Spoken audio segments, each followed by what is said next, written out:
मुंबईतनं कप्परेटमध्ये metro बंद पडली आहे आणि गर्दीच्या वेळेस मेट्रो ठप्प झाली आहे।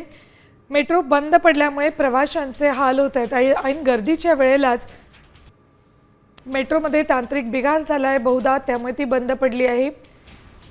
प्रवाशांचे त्यामुळे प्रचंड हाल होत आहेत। अपडेट्स घेऊयात आमचे प्रतिनिधी सूरज मसूरकर यांच्याकडून। सूरज, काय नेमकं कारण आहे आणि किती वेळात मेट्रो सुरू होईल?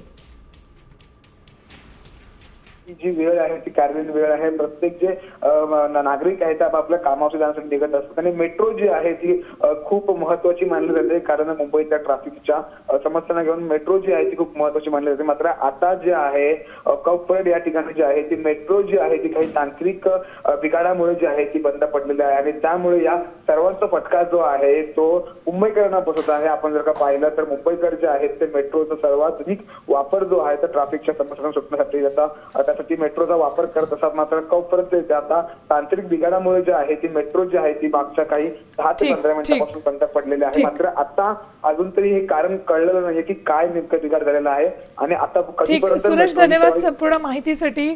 कप्परेट भागात मेट्रो बंद पडली आणि गर्दीच्या वेळेस मेट्रो ठप्प झाली, त्यामुळे मुंबईकरांचे प्रवाशांचे हाल होत आहेत।